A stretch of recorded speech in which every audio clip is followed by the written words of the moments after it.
namhlanje phakathi ngomzimba wami phakamela wena bakho somanda Thixo bandle ukutya kwamoya ndiyaphinda somandla njengomuntu wenyama negazi ndiyanikela somandla ngesiqu sami sisebenzise for your glory in Jesus name amen. Mandibela kakhulu kodata bephange emva uba ukhiwa ndababona nomama abantu abasha ngegama lenkosi Sunday school amen. Siyavala mose ngomso ndithi hayi siyavala ngomso eneneni nina nisihayikile besingazanga apha nithandwa nguThixo ngenxa yamagqwirha asebenzele amagqwirha lapha because ngesingasekho ngesingekho apha wenzile nje ngabomu uThixo ma ayekelele kuvalwa isikolo kuthiwe kuzobulawa itishana ezimbini sabe sisiya eChani thina sithe siseChani wathi uThixo la msebenzi nawuqalayo eLwandile esikolweni awukapheli pakishani nishishani niyeLwandile silapha ke ngenxa yalonto khanga sayiplan basaselwandile nje at all so mbethe nezandla uThixo waselwandile ndiphinde ke namhlanje ndithi imini yomngcwabo sizongcwaba amen.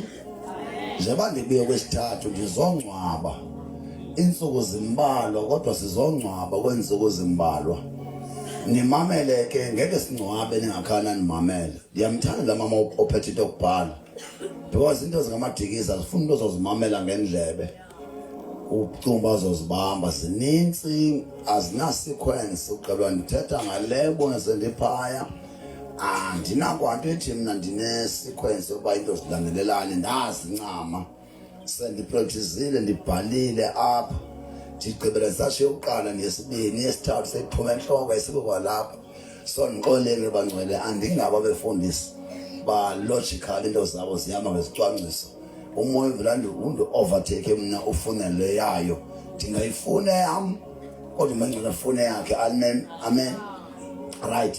Njengoba sikunyanga kaSeptember inyanga yenkcubeko ndithethe kakhulu bangcwele ngoNtsikana noMajeke abaprofeti bethu besixhosa kodwa eneneni ndivumelene namhlanje xa ndivalisa nje kancane ngalento kaNtsikana noMajeke uThixo ubuhlungu ngesizwe sakwaXhosa kuba xa ndisithi eSouth Africa ibimele ba ifumene intsikelelo ngenxa yesizwe sakwaXhosa ngoku ezi nations zingengomaXhosa zibethwa ngenxa yethu inhlanga ezinjengamaZulu amaVenda abaTswana babethwa ngenxa yamaXhosa enze ntoni amaXhosa ndizawuthetha nto ngezibingelelo isibingelelo sikhona esikaThixo sikhona esikaSathane izibingelelo zombini zinegazi phakathi esikaThixo sinegazi likaYesu esongendawo sisebenzisa amagazi ezinto ezixhelwayo isibingelelo songendawo sisebenzisa amagazi ezinto ezixhelwayo. Esikathixo sisebenzisa igazi eselaphalala.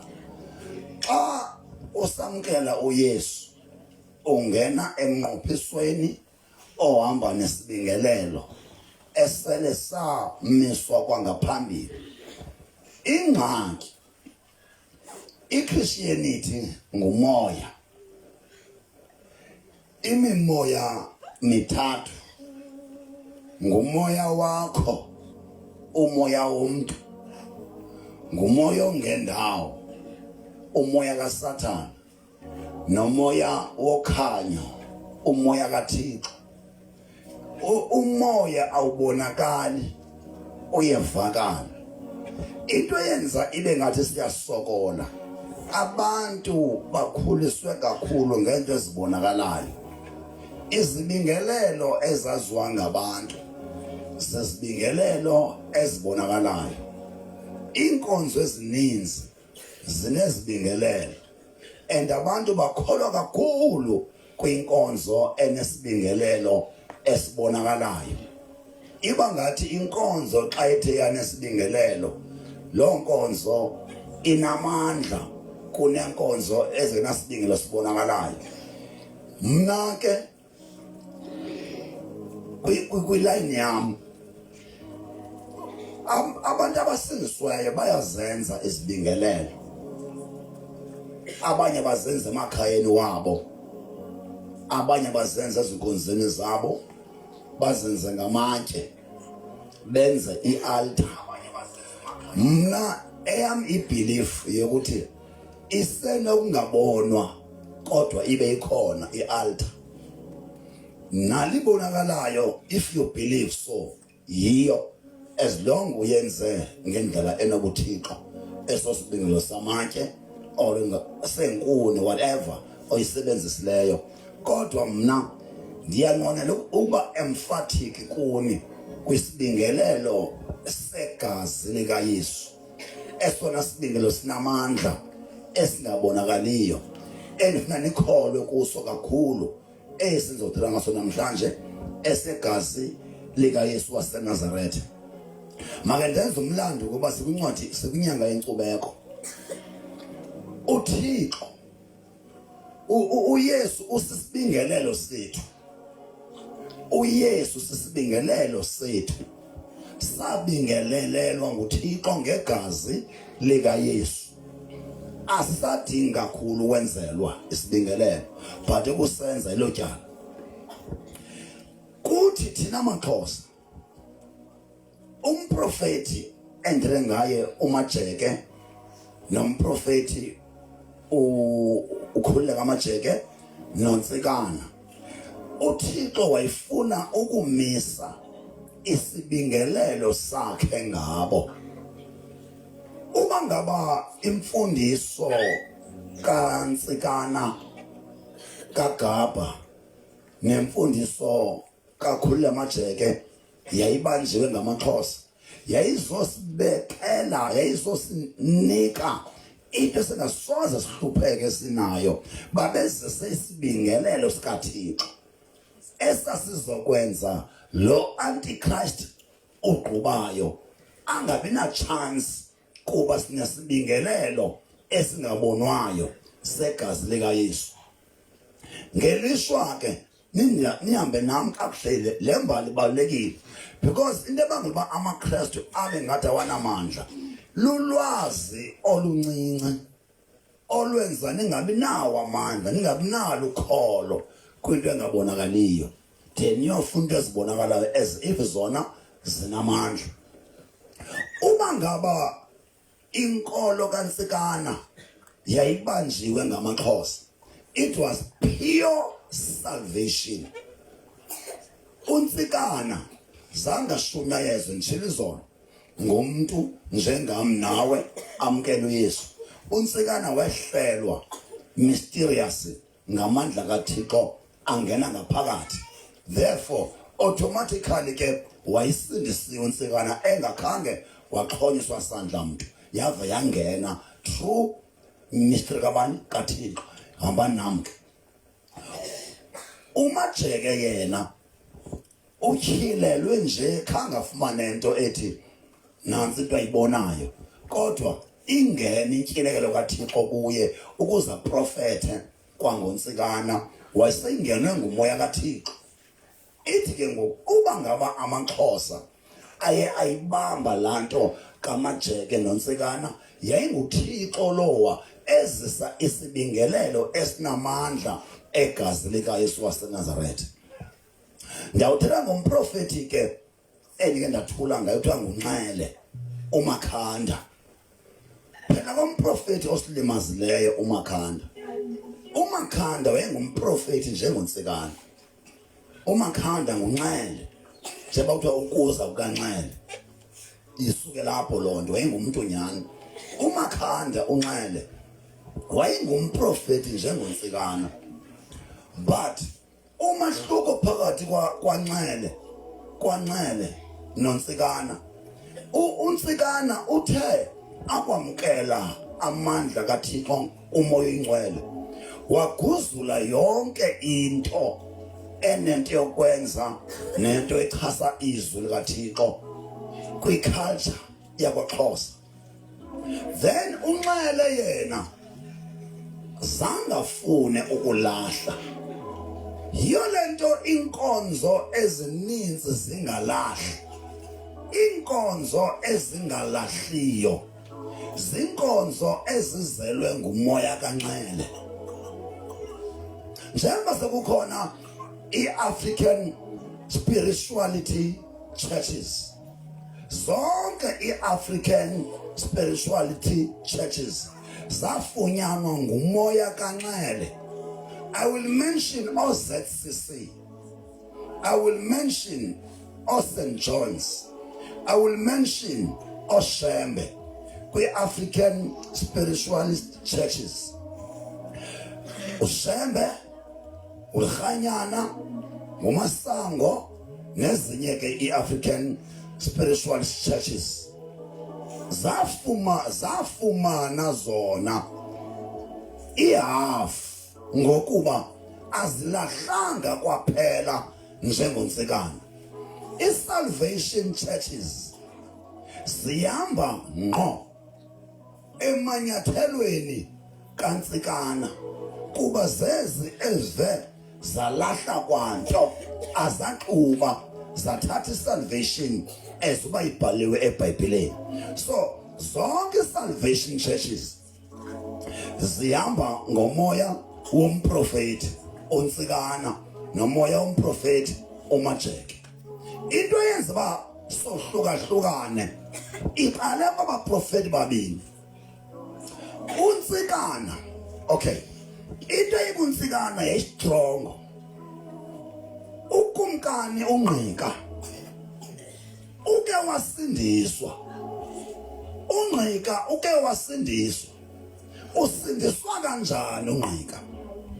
Ukungena kwalento eyangena kuNtsikana, lo mlilo kaThixo, lamandla kamoya oyingcwele. uNgqika unephakathi lakhe elinguSoga, utata kaTiyosoga. Ndiselapha nje kuSoga benisazi ba kwi-Afrika yonke umuntu omnyama oqala owa-ordeinwa as umfundisi eScotland nguTiyosoga. uTiyosoga ngumXhosa. Ngamanye amazwi umuntu oqala kwindlu entsundu owaba ngumfundisi fully ordained ngumXhosa onguTiyosoga. Utata kaTiyosoga kwenzeka lento, kungena lo moya kaNtsikana kaGabha, ungena lo moya kucaba yonke into kaNtsikana inomlilo, inamandla ayiqhelekanga. Ukumkani uNgqika siyamntu tata, ukumkani uNgqika athumele iphakathi lakhe elingutata kaTiyosoga uba makeliyojonga uba yinto nale ehlele lo mfo wasemacirheni uNtsikana. Nasi ke isimanga salento and lento izokwenzeka kuni namhlanje. Nimamele ndithethayo, right.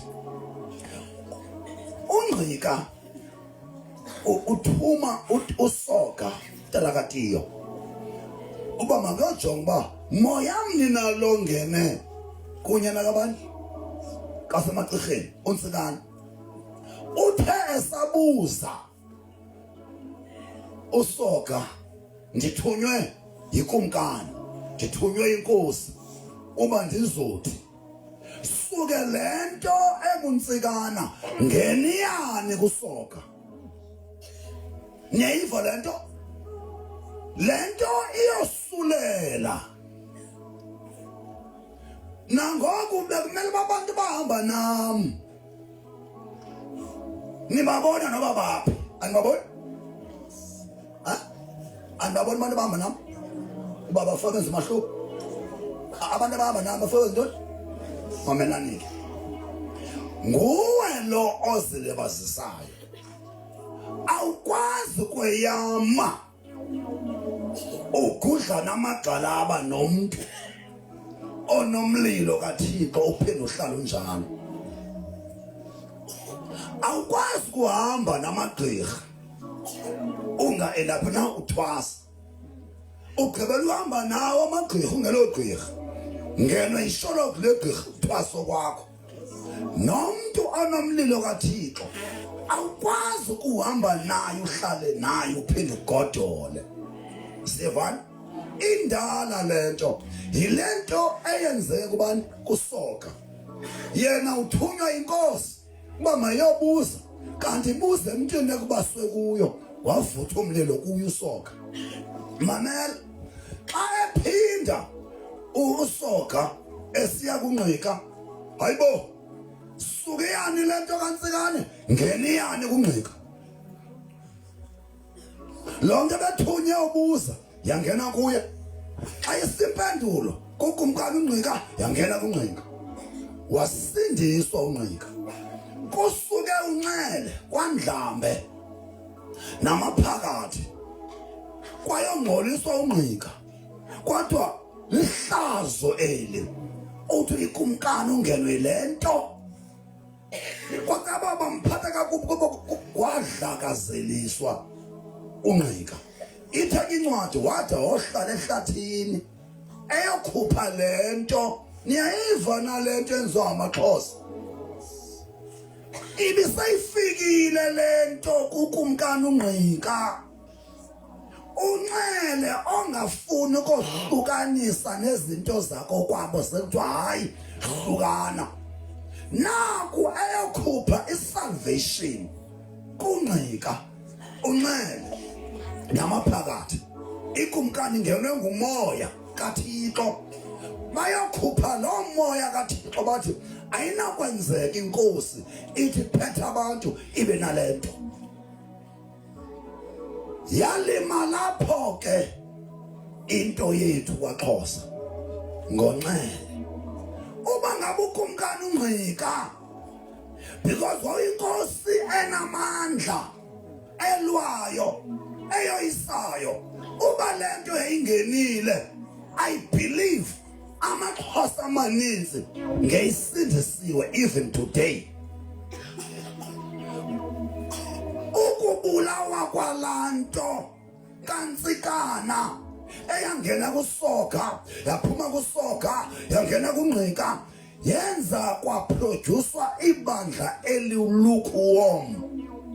Ibandla elingekho ntweni inye elimbaxa elibambe amasiko noThixo. nguNxele segcwele icawe namhlanje ezixubayo ngumoya kaNxele. Wayilwa usalvation uNxele, hence namhlanje icawe ezininzi emaXhoseni ziyayilwa isalvation zifuze uyise uNxele. zonke inkonzo ezilwe insindiso zifuze uyise owalahlekiswayo akafuna kulahla waphatha ubuprofeti wanxuba lantoni nesintu kantsha. But ababantu bobabini uNtsikana noNxele bangenwe ngumoya omnye kaThixo, but selengenwe uNxele waresista, akafuna ukudliwa ilento yonke, akafuna ukulahla. Wabamba amasiko isithethe, wabamba uKristu ngapha, azadibana zangqubana. Yiyo lento uNtsikana noNxele, they were opponents, bathe bayobhubha. uNtsikana wakwaNgqika engafuni kwanto yokuva ngoNxele wakwaNdlambe. Zonke inkonzo ezixubayo ezithi zingamaKristu ziphinde zibambe inkolo ezinyanya, zibambe kuNxele. And uNxele waxabana noThixo kuba uNxele noNtsikana babethunywe into eyi-one kuThixo, but wangena umtyholi kuNxele akafuna ukwehlukana nezinto uThixo athi ziyeke ezi. Uziqonda ithi ukungenwa kwakhe uNgqika ilento kaNtsikana because yayiyekisa isithembu. Ukungena kwayo lento yayiyekisa isithembu emaXhoseni. uNgqika uke wafuna uba naye amsusa umfazi wesibini abe nomfazi omnye, engenwa ngulo moya kaNtsikana uright, kodwa maphakathi akhe ayikhupha insindiso. Hambani nami ke ngoku ndithetha ngezibingelelo ezimbini. Isibingelelo esaqalwa nguNxele sesi esenza basisokole kwiChristianity, because isibingelelo sikaNxele esixubayo isintu neChristianity sesenza ba abefundisi babe ndidimbini. Kube khona abafundisi abalahlayo, bekhona inkonzo ezilahlayo, kube khona inkonzo ezixubayo. nguNxele noNtsikana. Andifuni lento ningazi ba kutheni icawe zingafani, kutheni abanye abefundisi bona bengawayeki amasiko kodwa banoKristu, kutheni abanye beyeka amasiko baba noKristu. Aba bayeka amasiko ngaba bahamba noNtsikana kaGapha. Aba bangawayeki amasiko igroup kaNxele, umprofeti obuxoki. Kaloku awukwazi ukuthi ungumprofeti athi uThixo yenzoku wona ungafuni ukulahla. Ubuxoki mosa, false prophet. Nangoku kuthiwa ukuza ukaNxele waqhatha abantu apha bamlinda abancama. Ndimthanda ngentonye cha uNxele wayengabufuni ubugqwirha uNxele, wayifana nami lapha ebugqirheni. Ndimthanda ngento eyi-one uNxele wayengayifuni witchcraft, kodwa kuloo nto yakhe wazimosha inkonzo, because inkonzo ezixubayo. Umzekelo andizuyifihla lento, inkonzo esebenzisa iti ngumoya kaNxele, inkonzo esebenzisa intambo namanzi ngumoya kaNxele, inkonzo esebenzisa nantoni na ephathwayo amakhusi ento ezibekezela. Zonke zonkonzo ezinento ephathwayo babe beziChristians bafunyenwe yinkolo kaNxele. Yayingumprofeti but ongazange wayibamba yonke, waxuba seqaleni. Therefore izibingelelo kwibandla lakwaXhosa zimbini. Ndifuna niyazi lona. Kunesibingelelo sikaNxele nesibingelelo sikaNtsikana. uThixo akekho kwisibingelelo sikaNxele because uNxele wamphoxa uThixo. Isibingelelo esisenoThixo sisibingelelo sikaNtsikana kaGaba. Imandi niphe ngoku. Angithi wayengayifuni witchcraft. Unxele. Njengoba wayengayifuni iwitchcraft. Uba ngaba uNxele wayihambe njengoNtsikana ngeyimalo amagqwirha. Wayengawafuna amagqwirha uNxele. But wabethwa nguSathane uba axube. Wathi angaxuba lento beyonyanya ngena kuye. Wathi angaxuba igospel uNxele. Lamagqwirha wayiwalwa. Umoya ongendawo wangena kuye. As such, noma ayikhwabela izandla le. Izibingelelo ezihamba noNxele, they are too demonic. Zonke izibingelelo ezihamba kwi-line kaNxele are too demonic. Sixakwe ngamadimoni esikolweni.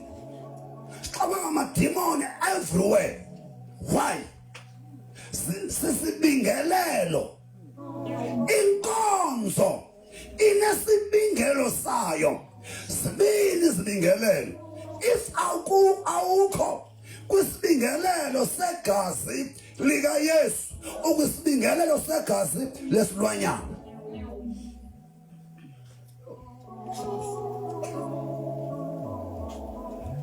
Let me tell you, ngenxa yokuba iSouth Africa inenkani abefundisi abaninzi. When we preach like this, singabantu ababi kubo ababetha inkonzo zabo, but abafuni kuyophengulula uba zivele kanjani ezinkonzo. Ake niphenye hit namhlanje zodila izibingelelo namhlanje, but manje niphe enye ihistory. Abapostoli bokuqala, oPeter, oPaul, oYakobi, oBarnabas, bonke bengabapostile besibingelelo segazi likaYesu. Into yabo yayi pure and clean. But kwenzekile uYesu ufika emhlabeni kuphethe amaRoma. Ngexesha uYesu asemnqamlezweni kuphethe amaRoma, Roman Empire. Ekuthe ngexesha sekukhona ibandla labapostile, kwathiwa ngoku isibingelelo sabapostile asihambelani nesibingelelo samaRoma. Kwakhona ungqubano, kwangqubana izibingelelo. Yenza loo nto uba abapostile mabatshutshiswe. Batshutshiswe abapostile bade babulawe kabuhlungu bonke. Ekubulaweni kabuhlungu kwabapostile kwathiwa igqityiwe le salvation. Le etaba yenza uba izibingelelo zongendawo zingasebenzi xa ikhona. Kwake kwamnyama emveni koko. Kuthe ngo-1500 uThixo wazivusela uMartin Luther. uMartin Luther walwa nobuRoma kuba njengoba ndithenga lamini amaRoma anqula uMaria. Ngathi uMaria yimvlophu, uYesu yileta. Ngoku uMartin Luther walwa nalento bakunqule ntoni imvlophu, ileta ifihliwe nguPope. Wanghala uPope ngqo wathi uyaxoka wena unagunya lokuxolela izono zabantu ungumuntu awunagazi lafela abantu. Wathutshisa uMartin Luther wade wa-escape wemukela izwe lakho kwabo ethuthiswa ngenxa yenyaniso yokuthi Pope uyaxoka, because the Pope yaseRoma yiyo le eyiqhatha abantu kubhatalwa kuyo xa unesono ekuthandazela iPope usuka isono. Ucaba abantu bona kakhulu ngoku abantu abanemali bona benamagunya because uzokhupha imali akhupha inkomo siphele isono. Amahlwempu ucabanga ngoyizwa isono azinanto ukuphelelela. Wabhoka uthi wafeza inyaniso wathi Martin Luther ngoba ndizohamba nawe thetha inyaniso njengamlo andizufa mna ndiyazi manje bandishumela kanje maninzi amayeleke namagumgedlo ba lo mfo ushumela kakubi. Uba ngabe uMartin Luther uPope wamncama noMadikiza bazawuhlala ngam bandincama. Wayilwela iChristianity uMartin Luther alone. Athi amagwala Martin Luther akwenziwa kanje kwiPope. Hamba ucela uxolo wathi Martin Luther ubathi mandicela uxolo zisana amaphepha amaninzi ndibe ngathi ndiyawaplasterisha kuba ndithi linye igazi elaphalalayo, the just shall live by faith. Awutsho umbhalo wakhe wathi bobuxoka uba kukhona umuntu onganamandla okuxolela izono zabanye abantu, mnye owafa wavuka kunyana kaThixo uYesu. Apha amandla wethu siwafumana khona. Hamba nami dlulela xesha maseliyeke. Eyona nto amaRoma ayayibulala kwakubulawa umoya oyingcwele nezibabalo zakhe, ukuze lento abefundisi belixesha bayilwayo ekuthiwa yi-fivefold ministry ukusebenza kweza khono ii-offices zikaKristu awazishiya. Ndiyayithanda le nto bangcwele uba ndiyicacise mabaze bafana abahlanu balekani bayibona into makufushuma into ebonwayo ngoku bafana ba-five ma-gents. Oh, abantwana balapha kanene hule bazise 5 bale umzana zabakhe baye kabani yazi bona baphosa jonga ukumeta kwaMadikiza ubusazi bufumana ntoni baye ngizabafuni ngizabakhe hayi kani ngizanifuni no photo zizinto lento ba-stereotype 5 yes benifuna abantu abade bakanamsebenzi. Bazalwane bami ndiyatisha ngoku icawe ayikazuyaphi ingekho lento. Icawe ime ngaba bantu bahlanu ibandla lothi zelime babe abefundisi isiwe ingqondo ngokwakhiwa kwebandla ngezibabalo nge-offices ezinhlanu. Njengoba sekugcwele ubishop nje, it's because inyani zokumkiwa nayo. Ubishop akekho apha, akukho bandla linesiseko sebishop. Ubishop u-chief administrator, yi-overseer.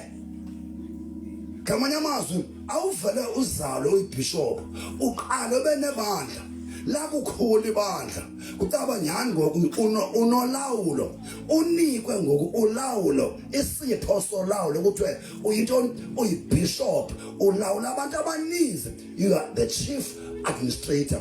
Akuyo office ububishop sesikhundla sasemhlabeni osinikwa ngenxa yesakhono sakho soba nabalandeli abaninzi obalawulayo ube yibishop. Akukho kwabishop apha. Nihamba nami uKristu uYesu kwaba se-Efesu chapter 4 verse 11 uzawuhamba emhlabeni ajonga Petros, ajonga Petros, ajonga Yohane, ajonga Yakobe, ajonga Barnabas, ajonga Silas. Athi bendirhalela ukuziduplicate, bendinqwenela uba ndisikhuphele komnye wenu, nto nje akekho umntu ongathatha mna yedwa. Okungcono mandizohlule kahlanu nikhuphe mna xa nibahlanu, -1 of you ayindimi. Kwakungabikho nje omnye apha kwabo bahlanu, ayisendini lowo, umzimba wam awuphelelanga. Uyakhe wathi lo ngumpostile, iphathi yam. Lo ngumprofeti, i-office yompostile, i-office yomprofeti. Lo ngumvangeli, iphathi yam. Lo ngumalusi, pastor, iphathi yam. Lo ngumfundisi, teacher of the word, iphathi yam. Uthi ningaze nohlukane, kuba ukwehlukana kwenu andisaphelelanga. Ningaze nixabane, kuba uxabana kwenu nawulibasa umsebenzi wami. Engekho lo akekho lo, engekho lo akekho lo, ekhona ukhona uKristu. Ibandla ke lizokwakhiwa xa abantu bayi-understanda lento eyashiwa nguKristu ye-fivefold ministry. Akukho bishop kulento. He can be a bishop, angayibishop ngokwanda kwebandla libe likhulu, abe nesakhono sokulawula abantu. Uthi hayi, you can administrate abantu bam, ndinguthixo, you are my bishop. Bishops azina power. There is no special power for a bishop. Bishop can be umuntu ofundileyo ongena waqobo. Bishop inemfundo than the gift. Umuntu can be a bishop and a gift, which means the bishop, a bishop in a gift, but bishop spiritually abona nto yakwenza na gift. Sisipho, I mean, a gift of the Holy Spirit amongst them. Administration is a gift of administration, but I don't know how much demon we bishop. Hayi ngobeka izandla kuba uyibishop ayisebenzi kanjalo. You are the administrator. Into yasemhlabeni yenyama but iyafuneka. Uyesu umiliselwe apha. Ibandla alikho lento engaka-understandwa. Nento eyenza u-Antichrist enza bazalwane baxabane. Ubaleka lento mhla umzimba kaKristu wafundiswa, kwaqalisa ukusebenza uba umpostile angakhompiti nomprofeti, umprofeti angakhompiti nomvangeli, umvangeli angakhompiti nomfundisi, umfundisi notishana basebenzisane, banikezelane. For instance, ngondiselapha lo uoperator ngoji kuthiwa igovernor. Umzekelo, ndikule office mna ebupostile, I'm an apostle. Let alone umpostile uyakwazi uba angene kuzo zonke. Umpostile, prophet, Vangeli, ndimise intenda apha ndiyavangela. Emini kufika abantu apha njenze-counselling, ndingumfundisi. Ngoku ententeni yam ndizoyivala, ndiyitisha. Apha ndinesprofeto se-South Africa se-7 years, which means ndizibambe zonke. Umntu ke xa iphiwe ngolo hlobo kuthiwa yi-APEPT. Umntu ophiwe zoyi-5 ubizwa uba yintoni? Ngu-APEPT. U-APEPT uthetha ukuthi within one person there is an apostle, a prophet, evangelist, a pastor, and a teacher. APEPT. So the operator as an APEPT. In the absence of a prophet, I become a prophet. In the absence of a Vangeli, I evangelize. In the absence of pastors, I do pastoral work. In the absence of teachers, by profession, the teacher. 5 in 1. I want to okay. Nam andigabis lubabala. Lo nindibona ndingena eParliament ndithethe into zepolitics abantu bathi ndiya politics. Umpostile igovernor. Yintoni igovernor?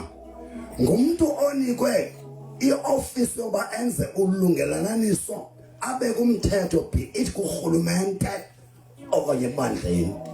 Umcwangcisi igovernor. Governor governance. Xa ndithetha ngopresident mna andirhubi. Xa ndithetha ngepoliticians andirhubi. Ndikwi-office yam as a governor. I'm a governor, then I deal with governing. If a government akenzi yona akekho omnye umnqwanqwadi wakhe ngumpostile. Umnqwanqwadi karhulumente ngumpostile. Umnqwanqwadi webandla xa lingenzi yona ngumpostile. Umpostile akathengi buso. If akuya kuyiyo uyamthanda ungamthandi, doesn't care like myself. Andinatshomi mna uba ndothi hayi kuba yenziwa ngubani into mati ungasunilahla don't care ngechomi mna. Ndilahla nguThixo nxa echomi. I don't have cenga. uThixo ondithumile igovernor lo J. Lo jongani namhlanje ndimbuza into namhlanje kuzo operator my office. Xa ndiyivala le ntethe ndizo operator ngeoffice yam as a governor. Mamelani. Ndizodestroya izibingelelo zaselwandile. I-office yam mayingabe ligama. Abantu balapha noba sendimkile makuthandazeke. Because ndizothetha ngezibingelelo as an apostle ndiphinde ndizidilise. Because I'm a governor. Truth Lord.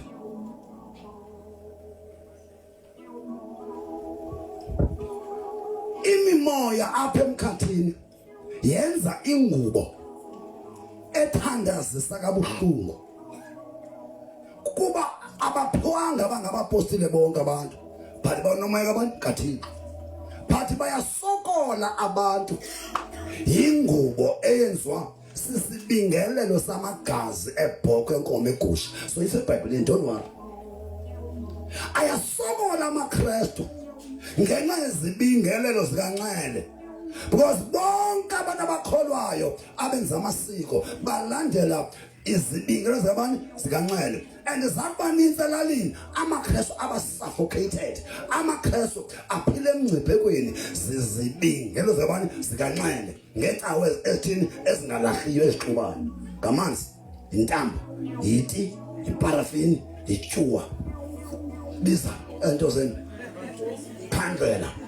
Zonke zonto uNxele lo. Zonke inkonzo ezisebenza into ebonakalayo ukunceda uThixo umoya kaNxele. And izibingelelo zayo ziyayibopha isalvation elalini. Sokola abantu basinzwe ngathi kutheni ngathi insinzwa ayikho apha. Ikhona badinga an apostle ibethe igawule laa nto le nkungu yamasiko. Umpostile ubetha kwanto emdaka apha emoyeni. Yezibingelelo zantoni? Zamagazi ebhokhwe egusha inkomo ihagu nento nemphuko yonke lento exhelwayo. Ufika umpostile akline, uklinela ibandla. Njengoba umzekelo ndilapha eLwandile kunenkonzo ezingandisupportiyo. Xa sandenza lento ndinceda kwabona. Andizelanga cawa. Ndizodiliza izibingelelo zonke zikaBhali. So that inkonzo ezilapha zihambe lula in prayer, because umpostile the governor. Ufika umpostile adilize, agungule, anyothule, ashabalalise. Njengoba ndimkile angena umprofeti. Kunezinto umprofeti angeke azilwe. kunemimoya ebekelwa only an apostle, so that lo ongumprofeti naye umprofeti strong kwimimoya, but khona imimoya kuthiwa ayibela only the governor. Lo ngumprofeti, yena he guides, uyakhokhela, unika direction, i-compass. Ibandla elingena mprofeti lifana nomatiloshe behamba ngenqanawe bengena direction. Lonke ibandla elingena mprofeti lifana nabantu abakwi-voyage but belibele ntoni? I-compass. Abazi noma baye east, baye west, baye south, bayavuza nje. Siyamdinga umprofeti for direction, i-compass yebandla. Anike uklini phezulu, umprofeti uklini ndithi untywela nje aye ezulwini abuye nezinto zethu. Uhamba lula as guide as the church. Uthi uThixo ngoku makwenziwe. Siyavana? Lo nigcwela apha nje because my tent has gathered you. Lo uyagatherisha. Apha fike khona kuphuma nesifombo kuyobona umvangeli because kuphila abantu. Unemiracles njengalo. Unesigns, une-wonders. Kudala amadimoni bafuna umvangeli endaweni. Why? Kubizwa abantu abagatherishe. He gathers nguji wakhe. Governor guides, gather. Lo ngumfundisi, ngumatshimlane lo, i-watchman le, ngumgcina imiphefumulo lo, ngunogada, umfundisi. Sanibona nisinika isicoco. Umfundisi ngunogada, umatshimlane wemiphefumulo kaThixo ayigcineleyo enkonzweni kaThixo. Ngumatshimlane umfundisi, i-watchman, ngunogada. He guards umfundisi, pastor, nogada. Nayo nesakhono. Ungacinga xa engena zinto eziphaya umncinci kunabo. Apha bangcwele nguKristu lo, unqunqe umzimba wakhe into pieces. Akho piece kaKristu ebhekele kunenye ipiece. Ngabantu ababohlula umzimba kaKristu. Le piece iyafana le iyafana le. Kohlukene ntoni ukwenza, yenzani le. Governor guides, gather, guard. Lo igrinder le. Yabona ngoku otata dala bakhona, but banezinto aba ezibothusileyo. Put on a grinder. Ndiyafundisa, ndilanda ingozi ndizibeke ehleni. I grind. Ngizophuma kule mvuselelo ungekho umuntu ongenalwazi obebhala phofu. Andibazi abanibuleke babukela bani ngomso xa sengekho apha ungazi into oyibhalileyo. Ha? Mina ndiyatisha many things within a sermon, many things. The lecturer, I don't lecture the lecturer. For that matter, I lectured some college. Before the teacher and lecturer is 10 years of college. So the fasting to I'm fast when I'm teaching.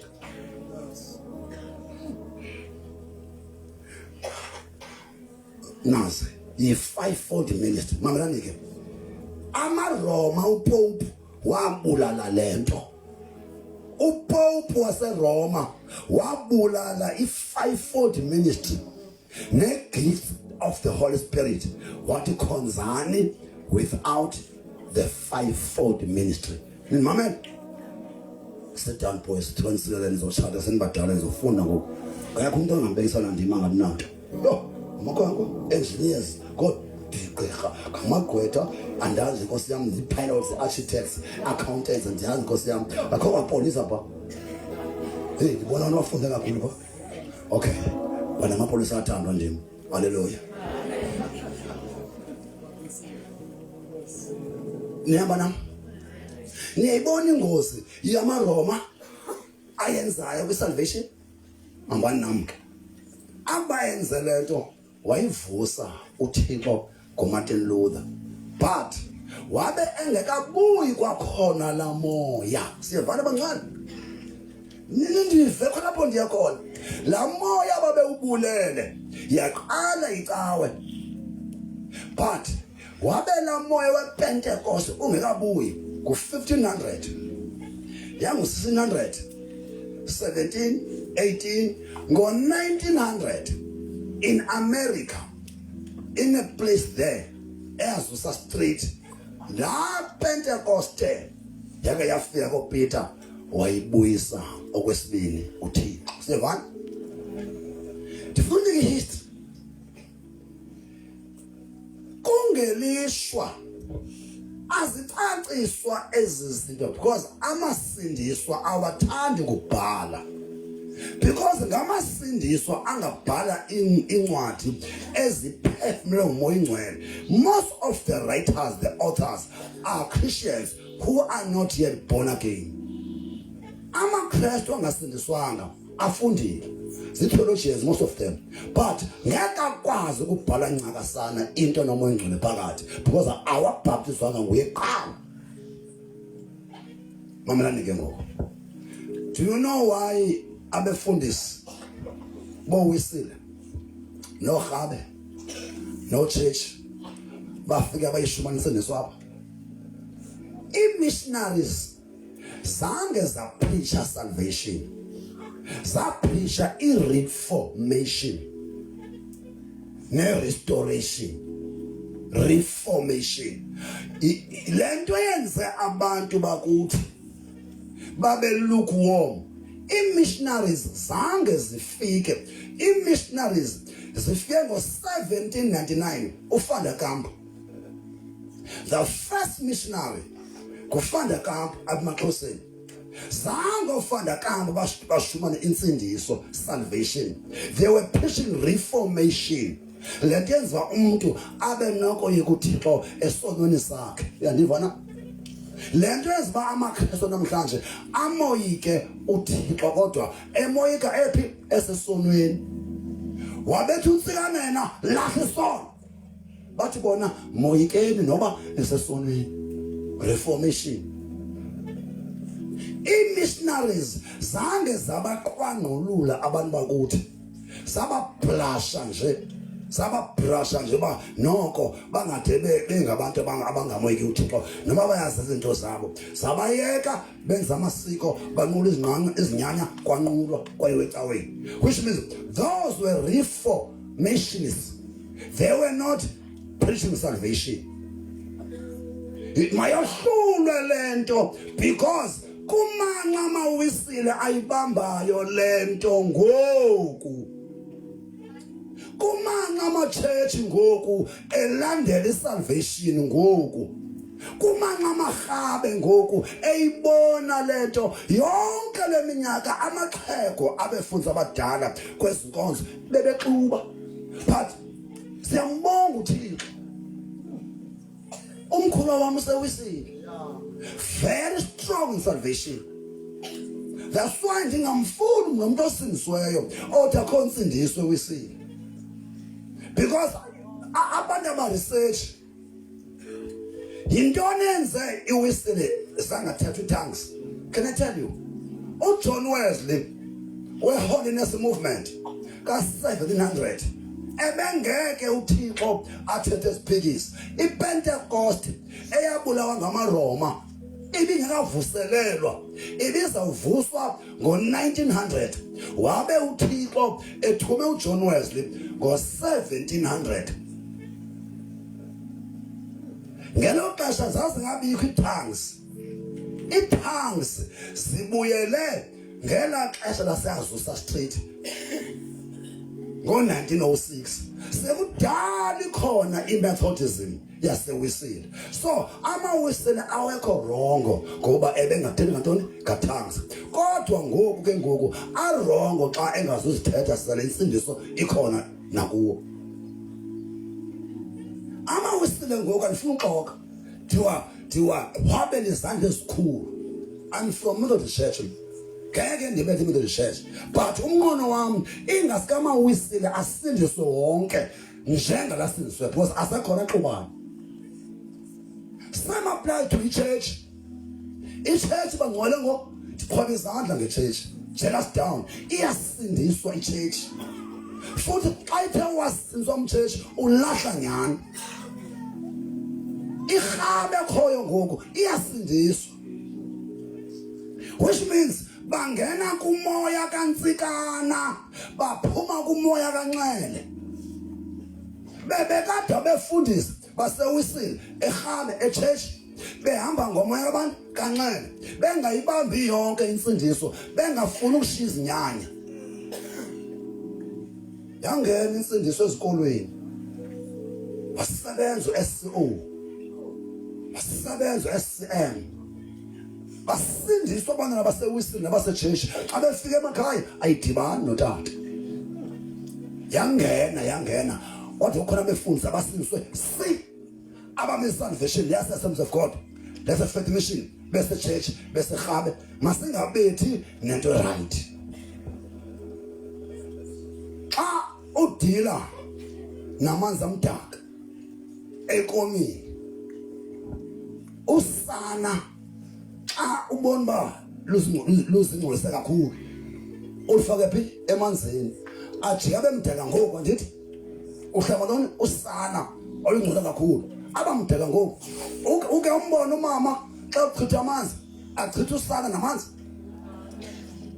uqala ngosana alusave awugqiba achitha amanzi amdala ndenza loo nto ngeke ndibethe amawisile ama-church namahabe as if insindiso ngo ayingenanga kuwo but amanzi amdala ndiyawachitha kuba kuyangam andifuni kwamrhabe kwamchurch kwamwisile ozawuxuba mabade bonke bayichithe le nto lamanzi amdala kusifindo sana.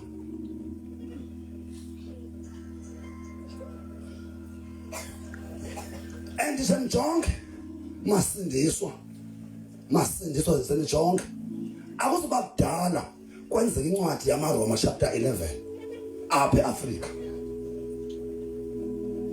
Masindiswa Assemblies of God, Faith Mission, African Gospel, Full Gospel Church, Baptist Church, the ministries kuhambe kwahamba samkhela uThixo. And in mainline churches uthi umaRoma le ncwadi yamaRoma chapter 11 uthi uIsrayeli akalahlwanga kwaphela. Njengoba i-Pentecostal churches ne-charismatic churches, the ministries zidlala ngensindiso jonge wisile antakuthi ayidlala. What I like ngama wisile in-mainline churches they can teach man. Ugosa pha akuyonto nje. Ugosa uyahlonishwa. Irhamente liyahlonishwa. Uma umgcisi hlala uyahlonishwa. Uma uBhayibheli uyahlonishwa. Amasindiswa anoku-undermine ifuna mali. Ngabe sasikhundle ngazohoya. Yabona amacawe. Hayi mayithatha unyaniso bangcwele. Yabona abamama eblouse nentoni? Isihlalo zaphamane uyaziwa umuntu unikwa imbeko yesihlalo sakhe. Thina amasindiswa ase-undermine nisondifundekele. There's too much pride engene kwi-salvation because of the love of money. Wayibamba insindiso esewisile wayibamba esechurch uhamba nalambeko yabo angene kamnandi ensindisweni sibe sekanambeko thina. Mangabethwana makulungiswana. Bazi ngamaKristu mangabethwana makulungiswana. So that now bentambo bamakhandlela bamanzi bethi besepha beparafini betithona yonke lanto babona hayi mani ngale nto yabantu nje iphucukile asibethwa nje siyalonyukiswa siyalungiswa.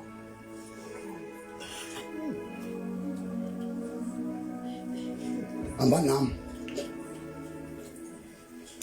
i-missionaries abantu bokuqala abashumayele insindiso le kaNtsikana ngutata umfundisi uPhingo oshumayele naye sele khona utata uPhiliza ngutata uduma mfundisi uduma umfundisi ungidi ngabantu bokuqala ukusumala insindiso apha kwela kuthi i-missionaries besekudala zabakho abantu zibayeka boyele esonweni bereforma ukureforma kukuthi umuntu umhlanga umshiye phakathi i-reformation ababeyishumayela zange bagciba abantu yabashiya hafu no wonder khona icawe ezitheni ezihafu half Christian half mveli zi-missionaries zasebenza kona zayisusa inkwethu but zange zayikhupha ntoni imeva zasusa inkwethu zashiya ameva ebantwini i-missionaries andizibethi but zange zenze and in some of them bebeyikhanya le-salvation because abasizwa bona ngiqala belungu most yabo njengoba bengobhosa belungu abangobhosa kwi-Christianity ngobhosa apha emalini Christianity anangisena imali yakho eninzi namfundo yakho inyangiso Christianity bayibethile missionary insindiso bethu akhona insindiswa because bamke nentoni nento yaseRoma Roman Catholicism engayifuni insindiso nangoku amaRoma ayifuni insindiso shame unto them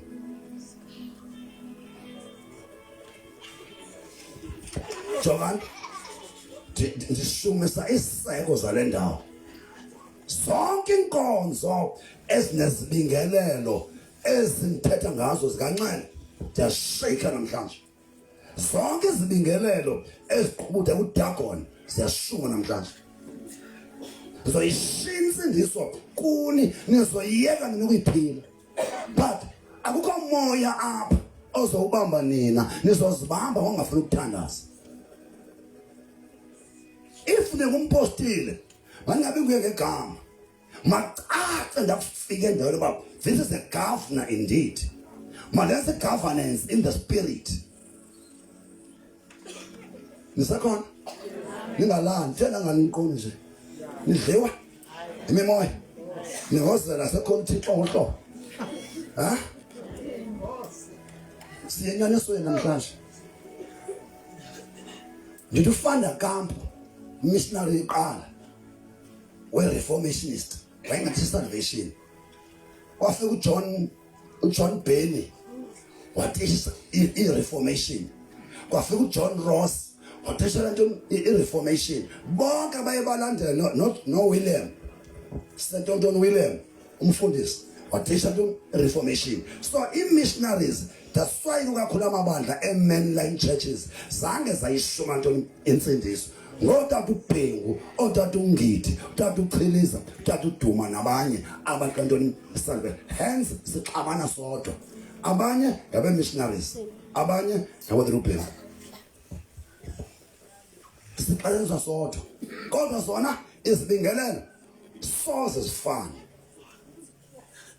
my prayer is Romans chapter 11 amawisile ama-church amahabi mawangene malensindisweni overtake lamasindiswa sithi siqhele too much insindiso siqhele too much insindiso as if yethu kuphela insindiso yakhe wonke omnye umuntu cha idinga abantu abayihambayo insindiso iyaphilwa insindiso iyahanjwa insindiso iyathethwa iyahanjwa ihambo yakho abantu yabona njobani lapha ndiyeva kuthiwa njobani lapha emthatha nqabile emthatha ndiseredio kandithi abasandiviva kuthi abantu wayaphi le Madikiza wawa akasavakali bayaxoka singayikhonkotha ihambi yabala inqulo yam hayi andikho redweni hayi kaloku kuthiwa wawa lo Madikiza akasavakali ndizoba semthatha bese Nxeleni bapha abafundisi kaloku hayi kuthiwa wawa shame Saram hayi ngokubetha ukuvala umlomo ndivala umlomo ngondi west ndinje ndi worse than before hayi ngoku ndidlama gebhane ngoku don't talk salvation talk and walk salvation abantu bayithetha insindiso yabantu isemlonyeni ayiniki umdla kubabukeli. Izenzo zakho kodwa usindisiwe, asibatsala abangasindiswanga. Uthetha kanjani? Impuma mlomo yakho iyabakha abantu abangasindiswanga. Emsebenzini busesikolweni itishala uyinese esibhedlela lo ndawo kuyo kuthwani ngawe ngoYesu. Ungumzekelo omhle kwabangasindiswanga. Yintoni nokutsala abantu abangasindiswanga xa uhamba kanje? Kuyahlekwa ulapha. Kuthela ngamagama abantu ulapha. Kwabanomona ulapha. Emaxokini ulapha. Emagqorheni uphakathi. Insindiso yoniwa sithi basindiswa. Asiyenzi insindiso ibe nomdla kwabangasindiswa. Into ephuma emlonyeni womuntu osindisweyo alukho uthando, akho bubele, kunyakamiwe nje. Nyakamiwe ngabantu. Ngophi lo Kristu ozotsala abantu nyakamile? Ewe asiphiwanga kuncoma sonke, but umuntu ongancomanga kuba engaphiwanga uyabonakala. Is-expression yakhe. Uyabona umuntu okwamathipho befama ongcumile but ye inkana nayo.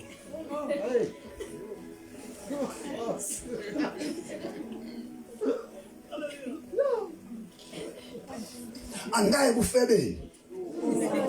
Bandangena. Ngonezinja sometimes injini esizini. Inja inesizini ayambe iphingana nini. Apha akho busika kohlobo, akho mina akho busuku kuyafana nje. Siyanqushana izami.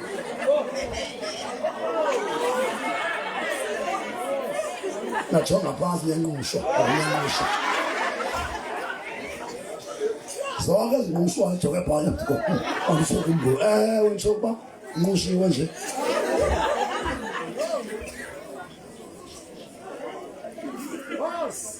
Uba ke iyanoyisa lonto sanudeniyenze dlangalala yinile ubiyakoyisa ke khawuke noko nothi dlangalala khawuhlonipha abantu abalento oyifuna khaya koyisa uvela kaba hayi wethu namanye amajoni masijoleni zazi ezanto zazi ngezona ngo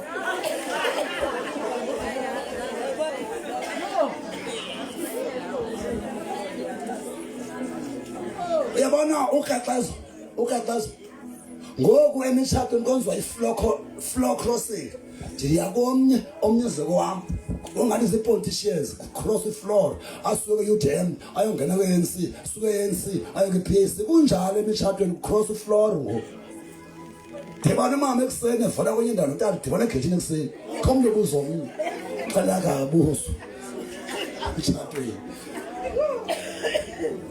konakele emhlabeni. Thina abantu abakholwayo mna.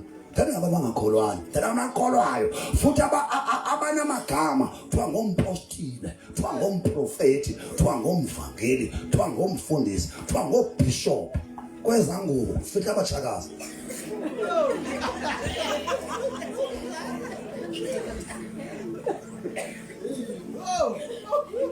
Hayi ngiyajola maKristu.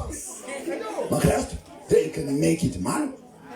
Fanga bakubeka inkolo apha kufika kukhona inkolo ezonikwa imedal angaphuma phambili amaKristu okujona. Amasulumane angalandela noShenisa Aram nazijole kakhulu nje ngani. And noma uthi afika amasulumane umntana omfazi omnye qha intombi ezakuthi zonke ziveze amasulumane.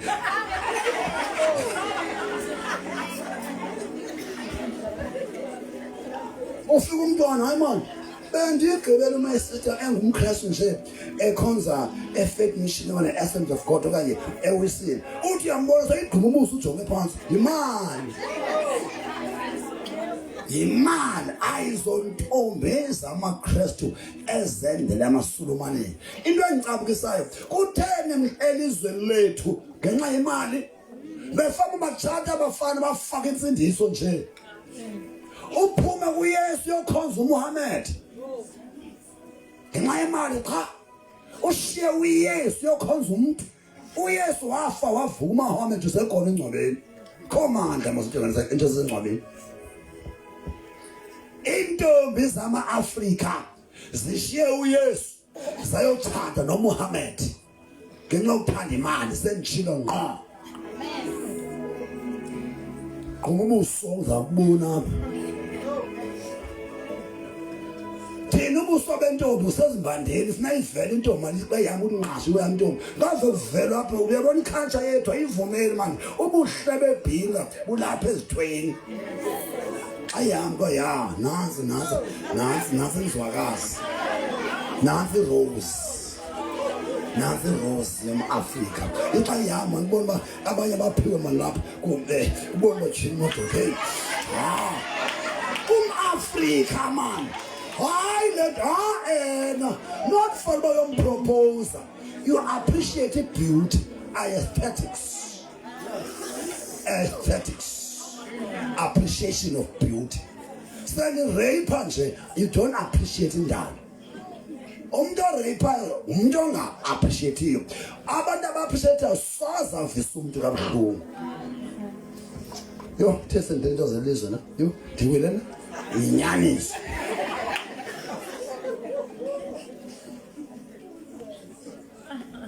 masihambeni ndibonisa ukulimala kwegospel bangcwele nokulungiswa kwayo kuwalapha ekulinyazweni nokulungiswa kwayo ndizothi wasilimaza uNxele ndisatsho i-African spiritual Christian ne-African spirituality ayinanto eyakwenza ne-salvation zohlukene zonke ungathetha nge-Africanism ubuzimzimba base-Afrika that's not Christ so most of the authors zibhala zine-Africanism mindset they are not born again Christians and amaKristu akafuni ukubhala into zikamoya hence ndizithetha mna I'm not an author I'm a public speaker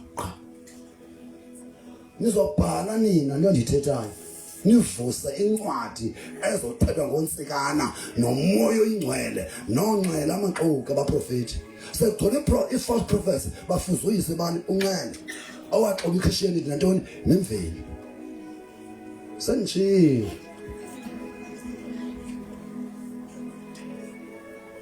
uzaba Nxele linda masihambeni sinegazini ke ngoku ubungozi bokungazi ngezibingelelo ubungozi bokungazi ngezibingelelo isatanism ubugqwirha buzimele ebungozini bokungazi ngezibingelelo kufona omnye umkhaya wami namhlanje ndalila ndathi yini ithiko lento ezoshubana ngayo vele uyichaze ngohlobo umfana obengasebenza apha emakhaya wafumana umsebenzi eGoli kule misebenzi inqabeleyo ngithetha into nomfofa miyancwada ukulungisa umncwadi wakhe wanthela yentsomi ndizichaze indabana uhleze yosedibana nomuntu wakho nathi yobe ushinyona ngami sendishumeleke noma sandithini uthi akubona into zihamba kakuhle lo mfana wathumela ekhaya wathi cela uzobulela kumanyange weza lo mfana ufike on a Friday last week umcimbi wakhe kuzoba Saturday last week ebusuku ithi imbali kufika abafana bedemand ibhiya kuye athi majensi utshwala nabe kuzoba right ngomso sixoleleni ndiziqongothile bathi mfondini if uyabuthanda ubomi bakho hamba ufumane ibhiya bahlala apho balinde apho kanti phaya khona yitrap mazi ba ulindiwe pha uthe ngena pha ingwazi eyaziwayo elacala yambetha inxeba ngqo enhlizweni watsala umfana kolacala gcola imiphanda yesikula ngomso kokwabo lumntelana izibingelelo ezema negazi masiyenike you know bangcwele if inyaniso ayikhilwa ndikumpostile wantoni ifundeza uyeka izibingelelo ezilimaza abantu ingcwaba abantu bethwetyulwe ndingumpostile wantoni if ndikumpostile kaloku mandinityhilele izinto ezenzeka kwela komoya kudlalwa ngani. Masini ke egazini ke ngoku. Genesis chapter 4 verse 10. Linika mehlo nika ele phezulu enkosini ndibone khona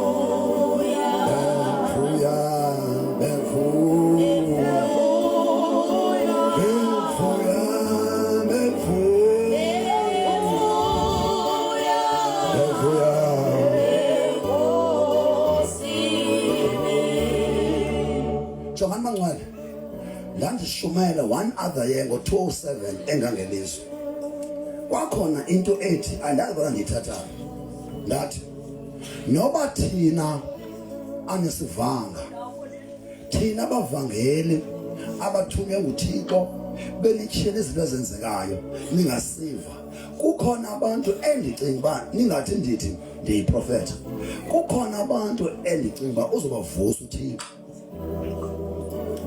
ayiphumi kumoya ingcwele lento ingqondo inhliziyo neminqono yami because xa sinixelela ngokuthwetyulwa kwabantwana benu anisihoyi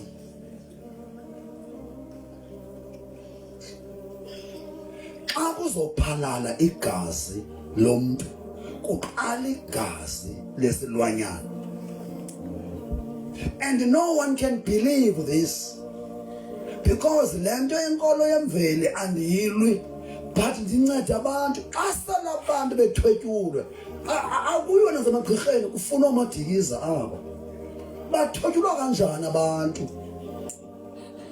kulento yokuxuba isibingelelo sikaThixo asixutyelwa once uxube sowukwisibingelelo esingeso sikaThixo but awuzuziqonda wena uzawuva ngodakade kunuka how ndithi kuni umuntu une-human spirit umoya wakhe owaphefumulwa nguThixo akuphuma kuThixo awabisabizwa nguThixo wabizwa ngomuntu ophefumulelwe nguThixo kodwa ngumoya womuntu human spirit isakhe izamntana isafana izabanye babeni abanqaba izakhe ufuna lento orange izakhe izamfana wami ndiyanitisha ngo human spirit mama khethe ngosini kakhulu nawo human uphakatha ndithi lo kumoya kabani kaThixo kumoya ongendawo sevana zamntana zakhe zanawo izibingelelo ke zinjalo njengoba ingumoya ongendawo evil spirit isibingelelo esihamba nalo nasi isibingelelo esihamba nalo nasi icawe azifani bazalwane ayinkosi yami ibhlungu lento ungaboni kwamoya ibuhlungu lento yokugqwethwa senixelelwa ngumuntu otyhilelwe nguThixo niphikisa umuntu othunywe nguThixo ezonceda nina nithwetyulwe labantu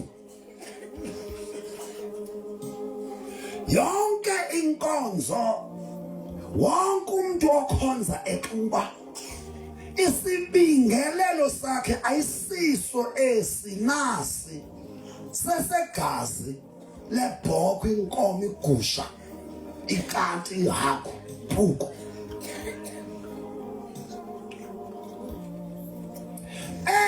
isibingelelo sesingaqhelelwayo ekwaxhelwa umuntu uKristu kwakanye. Nihamba nami?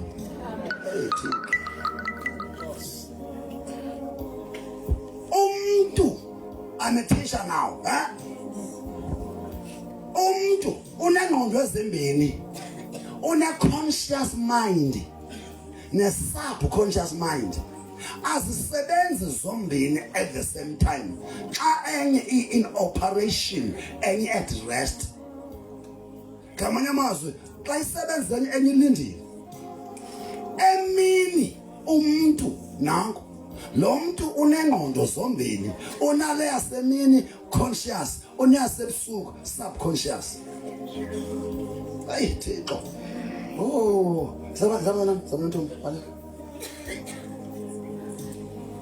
Izithunywa izithunywa nazi. Kukhona isithunywa hlasenilibele ndithe ngumuntu la ndithi ngumoya bani womuntu, ngumoya bani kaThixo, ngumoya ongendawo ndithi ngathi umoya ongendawo unesibingelelo sebhoka inkomo igusha ikati yonke lonto. Ngathi esi sisegazi labani lika Yesu. Nihamba nami apha ngemva kengubo. Isithunywa zimbini. Nihamba nami? Sisithunywa sokukhanya, sisithunywa sobumnyama. Zoyi-2 zi-operator ngomuntu, either ngalo moya or ngalo moya. Nihamba nami? Thina bakwi-ministry ye-deliverance sazi izinto ezingaziwa ngabantu. Let me tell you one thing. Kuqumbu tata, kwakufunwa itishala emkhathini ye-mathematics njengamlo. Lo mfana xa wayothathwa ezothwetyulwa, kwafika intaka wayibona. Kunentaka abayisebenzisayo. Le ntaka iya engcwabeni lalo muntu ekufuneka umphuphile, ikhiswe umhlaba walo muntu. Xa isiza kuwe ngokwemagic yespirit, ufika umbone lo muntu ekufuneka umphuphile. Then la ntaka iza ukuyibona pha eTV ngathi ngathi intaka yayo ungakuyathetha opopayi. Ifika la ntaka ithethe lento ekufuneka kusuyithetha. Ndiyagodola, ndilambile, qheleleni. And uba ngumntwana omncinane mamelani bangcola niyazi black magic. Umntwana omncinane uyakwazi ba akuse emazi khokho noba wayinonwele lomhlophe kule ndawo athi unje amchaze wonke. Kwenziwe ntoni? Kuthathwe umhlaba walomuntu ekufuneka ephutshiwe kuzwe ngalantaka ngala black magic avele enguye ngqo. Ikhona nje eBhayibhelini in the book of 1 Samuel chapter 13. Ngexesha uSawule seletheni exabe noThixo ubiza inkazana enesholo kwigqirha Endora. Same thing as Endora. Yilama gqirha yenza ngoku. Kwavezwa umnyanya, uyandiva? Kwavezwa umnyanya phaya black magic. Wavela nangoku Samuel. Sekudala wafa. That was black magic. Yile nto abayenza namhlanje. Uyakwazi ukuvezwa utata omkhulu wakho owafa kudala. Ayiqali loo nto iseBhayibhelini. But engengoThixo lowa, because ngexesha uSawule eyemagqirheni kwasekudala exabene noThixo wayoconsulta imedium, then imimoya yamzisela uSamuel. Ekudala wafa eyinkonde. Wathi uSamuel undishumiselana ulahlela uThixo nespirit siyathethiswa amazwi ebekuthela ngulo. Yey inzima lento eqhathwa kwabantu yile yenza kuSamuel. Then kusa ekseni lo mntwana ecula yonke into ebithethwe kuye ebusuku, black science. Apho niyakhona negazini, into efunwayo phala igazi, nothing else. Lo mfana letishala wayibona yonke into esenziwa kuye ezothwetyulwa, because he was born again. Abemzame esindisiwe wamtyhela uthi kuba yonke ihamba kahle mfana wam. Mna ndiyazi from A to Z ukuthakatha. Le nto eqhathwa kwenu kusewuphuphile I know man. Noba bathi ndiyaxoka one day uMadikiza nondinqile. Noba ngoku ndingandithuthisa kodwa nomngqini uMadikiza one day ba unemfihlelo.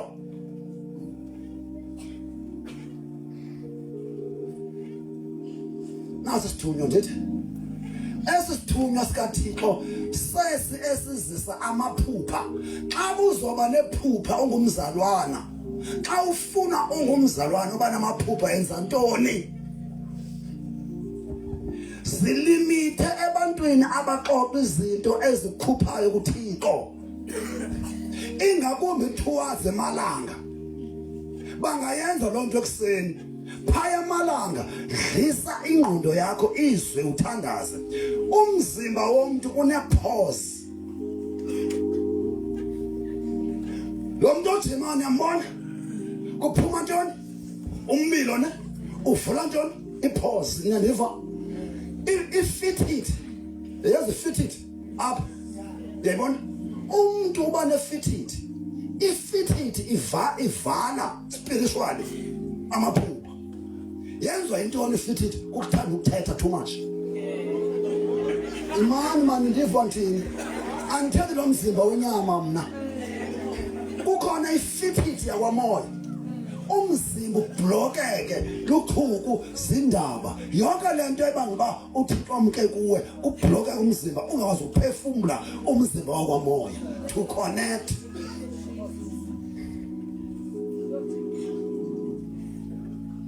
Ngeke ube nemibono uzingqala ngendaba, uzingqala ngochuku, uzingqala ngeemotions ba emshatweni entweni. Ndiyamthanda umuntu Sathane uvela nifake inamakhosikazi nithanda too much uba into zihamba zicela emshatweni. Soze besicela umshado ngathini. Ulala ukucaphuke uphoswa ngamaphupha. Thozo isiprofeti ethe ngumyeni lo.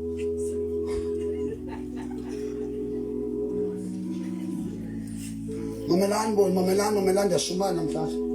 Ndithi njengoba umzimba wakwamoya, umzimba wenyama kufuneka ujoge. Xa ujoga, xa u-exercise ukhupha ntoni? Ukungcola, kuvuleke ntoni? Laa ingxuma i-pause, so that umzimba uphefumule kamnandi wenyama. Nakwamoya kunjalo. Wenza kanjani? Ujoga kanjani kwamoya? Ujoga ngokufunda izwi, uthandaze, uzilumle emachukwini entlabendwaneni ezindabeni, so that umzimba wakho uhlale uready to receive into ephuma kuThixo. Xa usinamaphupha mntanam unemibono, because xa ifika uThixo ngesitulo sakhe ufika uready. But ugcwele ngeento zinto zehlabathi, yo andinakutya, andinamali, ndiyagulelwa, ezo zinto zivala i-pause spiritually.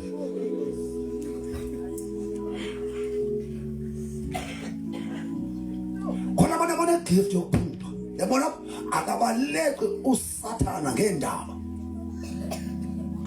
Yabona, yijonge into ayibukelayo, khangela into ayibukela kozolala, yijonge i-episode ozolala ubukele yona eTV, iza kubetha emaphupheni. Xa usawuzolala suba sadlisa ingqondo into ewakhuphayo amaphupha. Thatha into ekusondezayo kuzobe ulale, ipause zakho zivulekile, umzimba wakho uready to receive. Yabona mawuzolala, that's what I thandaza before you go to sleep. But dlula ekuthandazeni, if umuntu amaphupho ebibono, dlula ekuthandazeni, read the scripture. Lungisa ingqondo yakho, ulale usafunda iBhayibheli. I'm telling you, kuza ntoni isityhilelo, because your spirit body is ready to receive. Masiyenike. Jongani, biologically, thina njengetishana, uThixo usebenza ntoni? I-human body. Uba ngaba le-human body kufika sisithunywa esi, kuzawusala umntwana ethetha into masiyoxhelwa, makuyoxhelwa, kuthi ufuna uyagoda utata omkhulu, ufuna kuze sithunya sasebenza i-subconscious mind yomuntu of ekufike ngekho ready to receive into zikaThixo. Bangcwele ayikho i-vacuum. If ungumuntu yebangcwele, there is no neutral position as a human being, directly or indirectly. If awukho kuThixo, automatically usendaweni. Khona abantu bangcwele abangazazi basebenza noSathane because ababhalisanga. If you are not in God, you are in devil. There is no neutral position. Kha umahluko abanye udevil basayinile, abanye bakasayini. Hence kunoba phela bathi mafreno manje uThixo. Umuntu ongekho kuThixo ukuSathane. Bese sisonisa bahayo ukuthi nami ngizocaba ngenye imini. Usazocaba uSathane into ngacaba.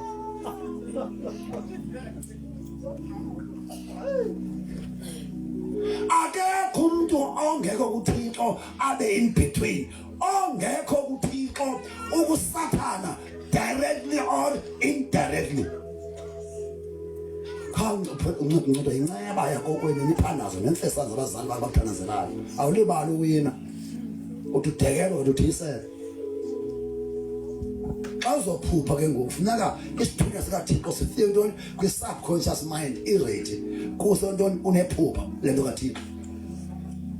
So abukumkani obu unezinto zabo sisithunywa andithi nomoya kaThixo nesibingelelo sikaThixo zingabe into zintathu sisithunywa sikaThixo andithi sorry siza emntwini ngomoya kabani kaThixo andithi kungena emntwini moya kaThixo umoya womuntu nako kungena lo kuye isithunywa sizapha lo azapha kusho isibingelelo segazi sivuye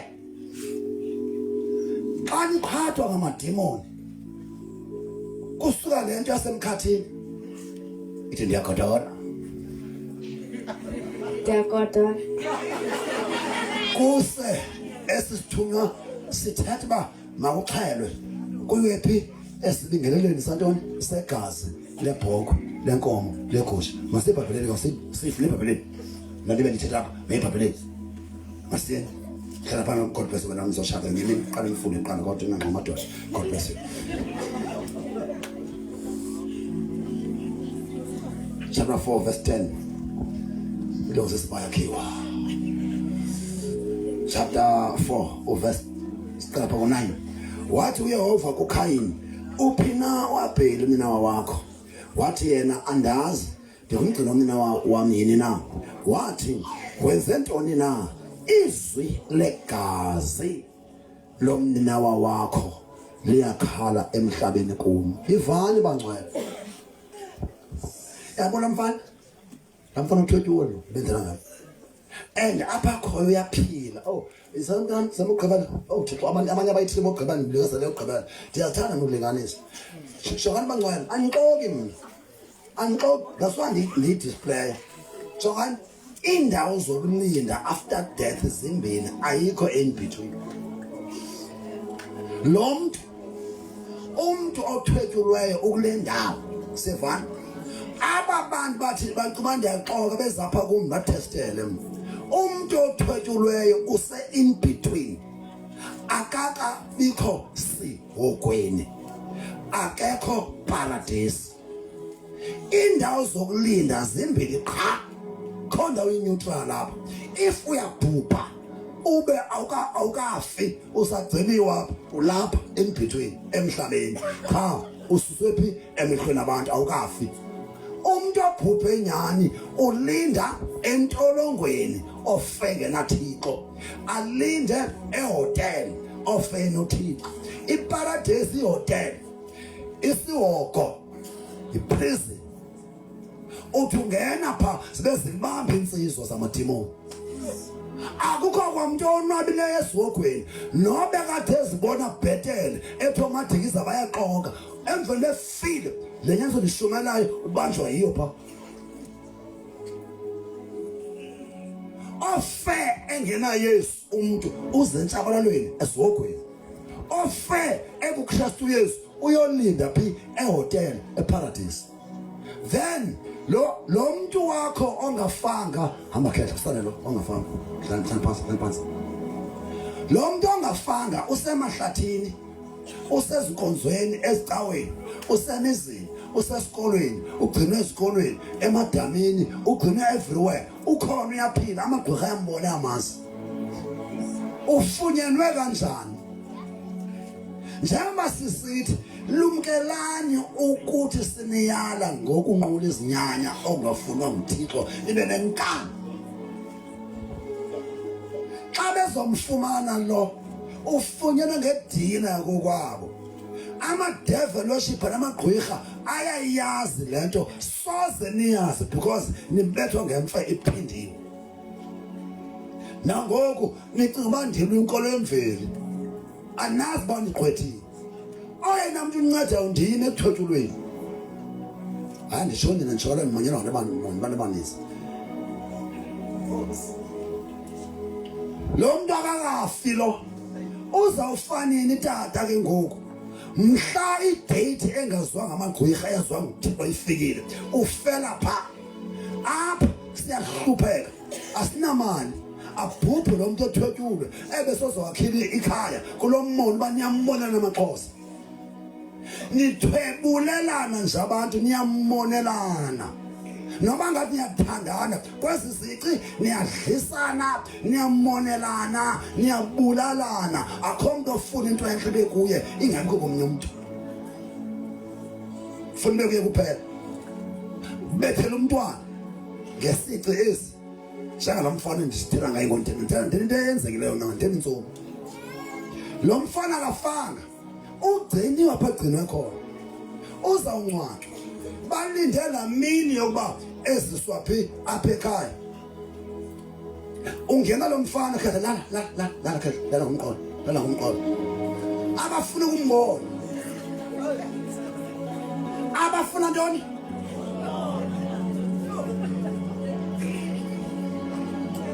Akakafi ngubhodi 2 wakhe le yintsobi nenzelwa intsobi yomntu. Adaba omnye balixhego ngathi uthi hayi usothi ngama umkhetsothi hayi ngeke amazi lo mntu.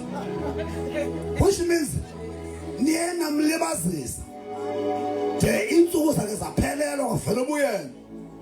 Baninzi abantu enibangcwaba bengobhodi 2. Nithenga amakhasket kule mali ingekho. Nidleke kuphela imali nithengele umuntu osaphilayo. Ayanihleka amagqwirha ngelo xesha. Ayaniboma show ngobhokobha nabakhona. Nathi xa senzela nina nguThixo uthathileyo. Uqontsho ithethulele. Senzela nina siyathuzela nina nosofta sithunyelwa sabafundi. Oh mntanami ungalibali nguThixo uthathileyo. Vela akukho nto enzekayo engayazi uThixo sixoxe. Akukho kwanto akathathi into angashinto ushiye uthathile nje.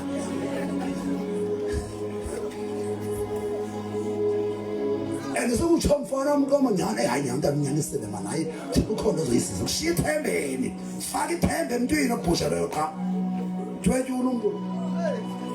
Uzolibona inhlanga Nkosi yami. Asaram. Ngawuthi intongane. Simelele. Bathanda ngophopho banepumpum.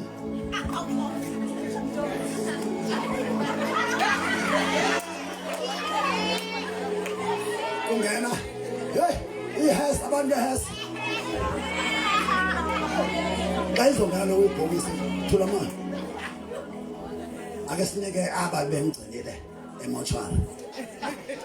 Oyengutata ukuthandaza. Oyengumama kushola semoshwara. Besiphila kahle umncibane. Benga kukhona abamanyanya zabo. Yabona emoshwara. Azithilwa zonke. Kungaphela ibhizinisi. Azithilwa zonke. Kukhona abantu abanyonyozayo ba. Ibe ngathi ayifideti yakathambo. Khoyehlanje wenza imikhulu. Azithilwa zonke. Bazoyincoma kaloku uba ngaba uthi hayi ke ubenyonyoza kodwa hayi le moshwara yenze kakuhle. Sina incoma umuntu wasemusha income ebengabas soul is man hayi man ntoni ngofuna abantu man sifuna imali thina kubele seba abafuna ukumbona uqale xhela amaqhwa ahambela kude emdumbeni ngoma ungathanda usibona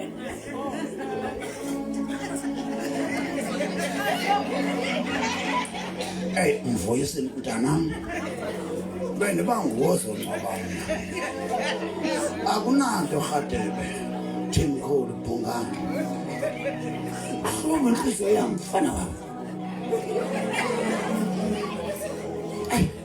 fana umkhetha uzisikhonza lapho uyakhona uzisikhonza nathi siyeza uphi usehlathini nathi siyeza ehlathini Gama yamazwi kumncelele kwelikhaya ukuyaphi uthi inkondo uthi siyeza apha ehlathini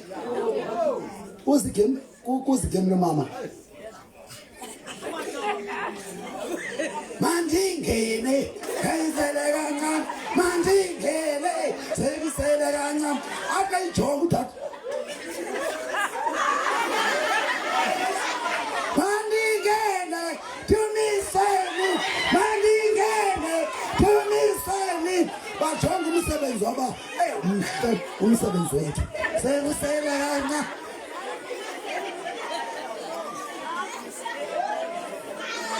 uba kubethwe owabo uba kubethwe ukuthathwa apha kubo nguThixo senzeni na senzeni na senzeni na kubethwe kubo kule game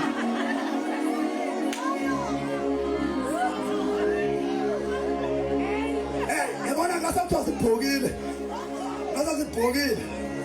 le khona nje ngapha emhlantu uba utholwa ntoni Zekuda pa. Dina nina, hiena, hilala, hele, hele, inkosi. Hele, hele, hele, hele, siku samtan, bangaba inkomo.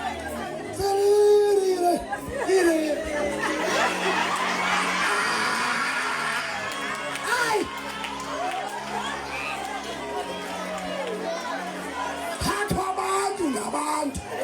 Hamba khali ngeke ufone kamanga Jesu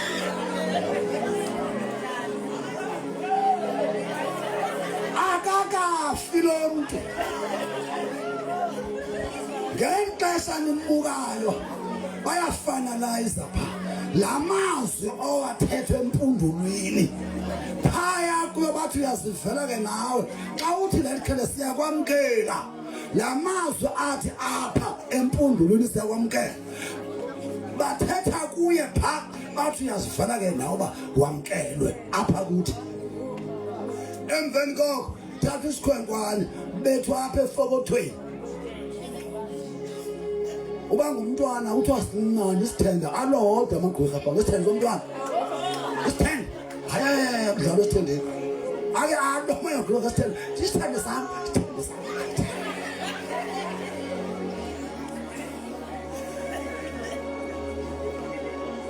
isekhona njengoba bekhulu lapha kokwenu bakunika lapha ehlathini bethu isikhwenkwane apha khushulweni emveni koko ezinsipho enizithandayo sesiko kondlu isithunzi lo akwakho umntwana udlala insipho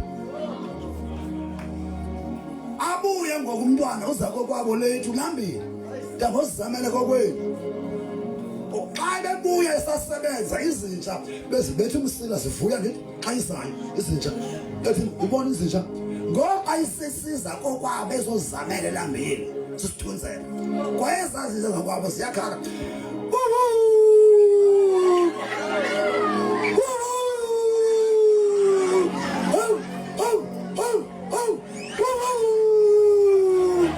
Shamkhulungwane ngulomntwana sayingumoya omdaka akakafi nibethwa ngemfe iphindiwe ngamagqwirha athathe ntoni eligazi enzolifunda apha ngoku lo mswane le nyongo igqityiwe ifamily thenga imoto uyixhelele bona kwenzeka ntoni emotweni exhelelweyo 1-2 wala kahle ngolamswana aniva asenegazini nesibingelelo sifana Joel njengoba ninganiphulaphula uThixo usazovusa umuntu abantu abasemahlathini enibangcwabileyo bathi ngoni ngingcwabayo mna ndikhona ndinibukele andikafa ngumazibani kanye lo wendenzele usazovuka abavangeli abaphuma emahlathini abathutyulweyo ngabona nizawubava because oMadikiza aba hayisuka qhaze kwaMadikiza bafuna inkonzo zenu ziphele ezabo zigcwale ndiyo engantoni incawe mani ndiyo engantoni mani incawe intoni incawe kum ngathi nisebenza mama uvala incawe zabantu baze kumamandi for good reason ndinceda abantu bangazibi imoya dlala amagqwirha kodwa ngifephindiwe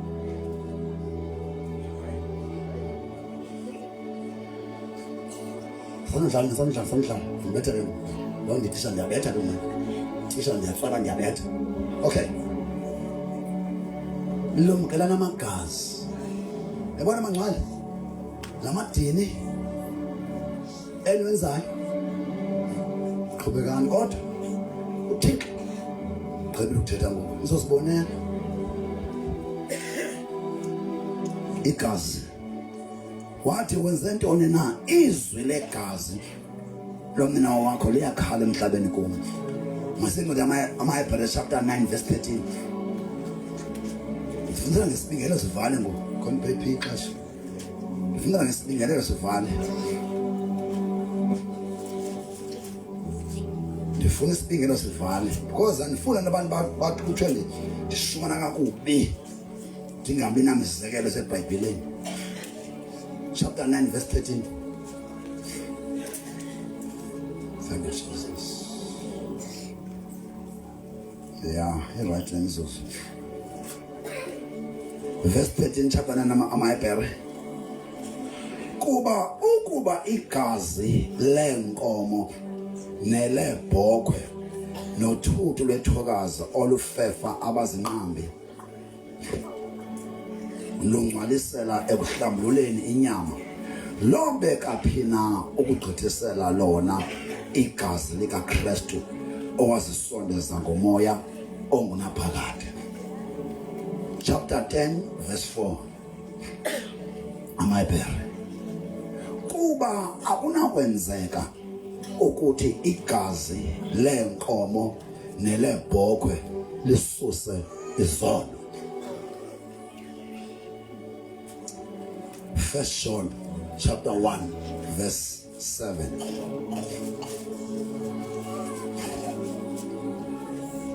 Ke ukuba sihamba ekukhanyeni njengokuba yena esekukhanyeni soba sinabudlelane omnye nomnye lithi negazi likaYesu Kristu unyana wakhe lisihlambulule kuso sonke isono. Revelation chapter 12 verse 11. Sifana Dileze ezalapha izibingelelo zikabhani ngoku ayidala. Chapter 12 verse 11. Bameyisile bona ngenxa yegazi lemvana nangenxa yelizwi lobungqina babo abawuthandanga umphefumulo wabo kodwa kwasekufeni. Banasilwa njini ubane umpostile omongcema ngqinele ngale bendishuma lapha mayenzeke.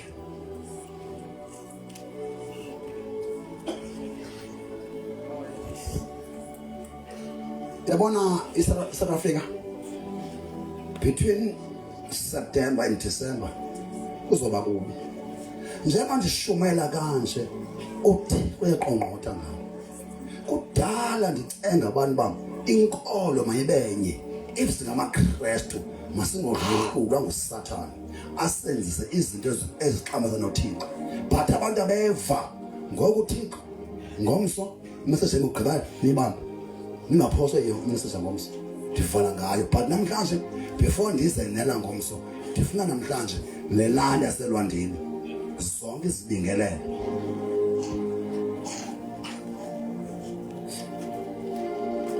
yonke abantu into edebe sibingelelo sonke ndawo ifuna lo izwi. Jeremiah chapter 1 verse 10 sizoyenza ngoku. Ndithe mina abangcwele ndingu APEPT. I work as an apostle. I work as a prophet. I evangelize. I'm a pastor, I'm a teacher. Ndiphiwe ngubani? uThixo. Andimkhayiseli. Leni ndawo noba ndihoyanga le ntshumayelo iyalimaza. Zothandaza ngoku. Ndifuna le lali yenu akuthandazwayo ningabanjwa zizibingelelo zezinyanya. Abaqhubele